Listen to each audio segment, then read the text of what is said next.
Nine Inch Nails on loud. Start the tape. Somebody.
You feel better.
It make you feel better.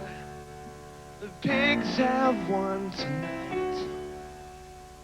They can all sleep soundly, and everything is alright.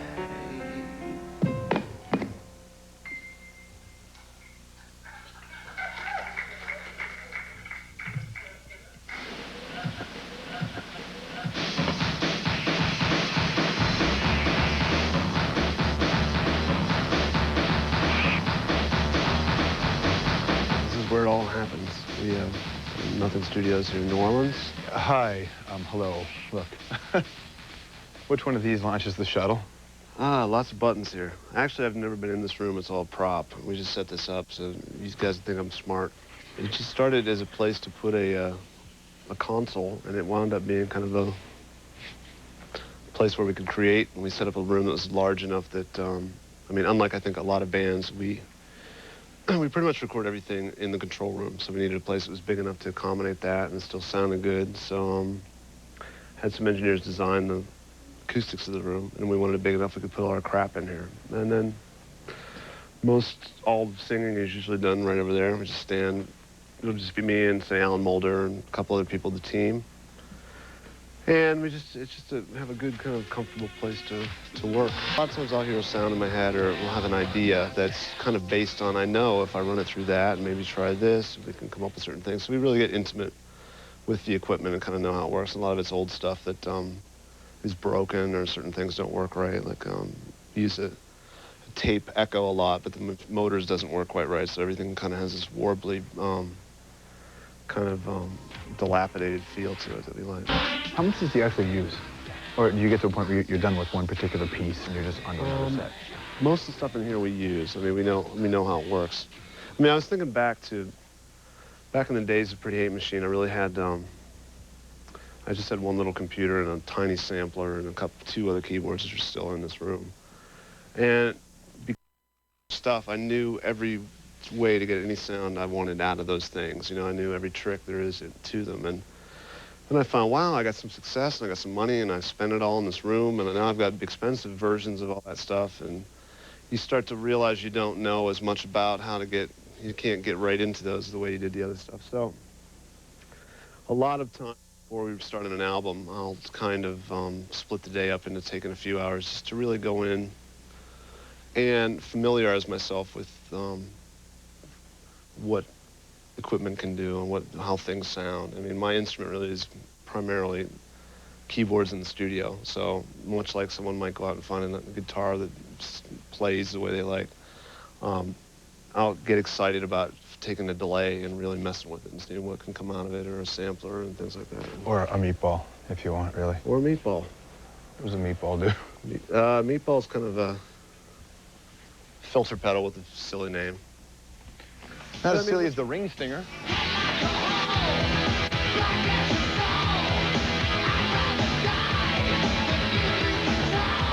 Being in this room and having this stuff, is there a downside, like just personally for your soul and for your craft? Because you just get so swamped in one, you know, you're in this amazing building, but... I think that's a good point that you bring up. Take The Fragile, for example. I was kind of at a point in my life, you know, and that record was all done right in this room, literally for over 2 years. It was Alan Moulder, myself, and Keith sitting in here. And in some ways, it's an interesting kind of journey. It's like I'm able to stop other parts of my life to really just see what happens if you go as far as you can go down a certain path. And that path might lead to somewhere else, and yes, nothing's holding me back from trying that.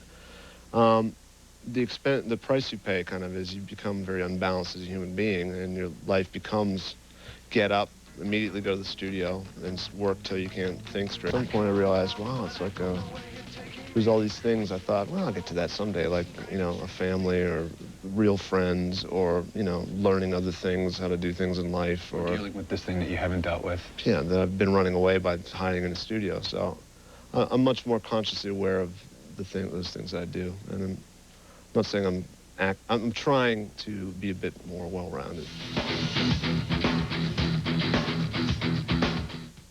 Loud is brought to you by bold new Doritos. The pigs have won tonight. They can all sleep soundly.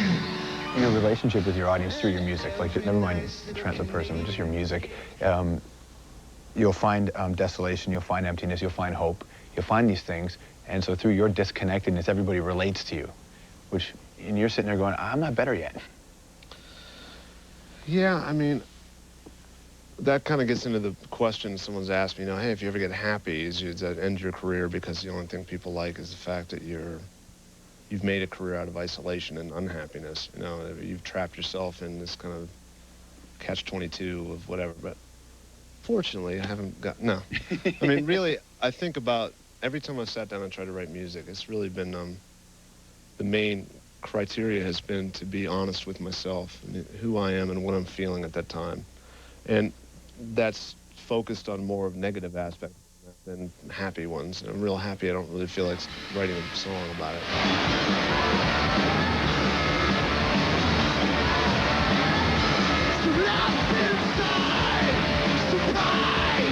I think the mystique of 9 Inch Nails is important enough to me to make sure that I don't color it too much with my personality getting in the way. And I mean that in the sense that I don't want to take you behind the curtain and show you, hey, this is what I was really talking about. And, you know, because what you build up in your own head about things, I think, makes the experience of listening to music or following an artist's career more exciting to me. You ever, like, at any point through your career, turn on you and say, I don't want to do this, or I can't do this, or maybe my time is done? No, I've definitely said those things. I mean, there's times when you get beat down by the business side of things, and I think about how sometimes the business unpleasantries intrude upon what I do to the point where it's not fun anymore. You know, sometimes a tour can turn into a tedious, boring, repetitive, business-laden decision that you had to make, and now you have to play this many shows, and you have to play these shitty hockey arenas, and you have to, you know, And it gets And to your be singing not hurt. fun. What's that? And your singing hurt. Yeah, I mean, weird things start to happen and distort your perception. And I realized a while ago that I was very unhappy. And I started thinking, you know, it's not that I'm rich beyond belief, but I could probably just stop this and lead a modest lifestyle and not have to deal with anything anymore, you know? Because it wasn't very much fun. You know, it wasn't fun hearing no from a record label all the time. And it wasn't very much fun to think that you can create what you believe is art, but it will be destroyed in the marketplace by a company that will just put it under its tractor and tires and destroy it, you know. That's not a real incentive to turn around and make something else that you can watch die because this company doesn't know how to sell it to people, you know, or present it to people, more importantly. Then you sit for a while, or I sat for a while and really kind of analyzed the situation and realized that, you know, the only way I think it can be better or make things better for myself and others and people out there is to just try to keep making music that is as good as it can be and put quality and integrity first. And if people get it, great. And if they don't, put the brave face on and continue. I think that speaks volumes more than just bitching about it and giving up.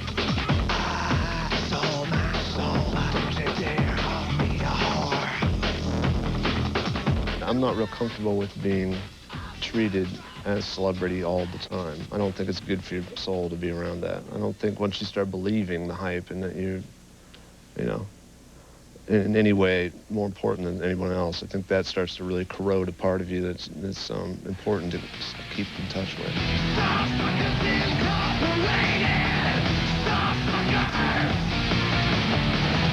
I'm not that worried about what people think anymore. I think that I sleep well at night because I know I've always done the best work I can do. All right, we are definitely on a roll here as the program is underway. It's loud in New Orleans. Look back here. Take a look. Get a lot of this with the apartments in the French Quarters that go way back. These are a thing called the Contessa apartments. And if our cab driver Max is to be believed, then these are some of the oldest apartments in the Americas. An unbelievable, beautiful place, and we'll hang around, of course, more as Loud continues in New Orleans.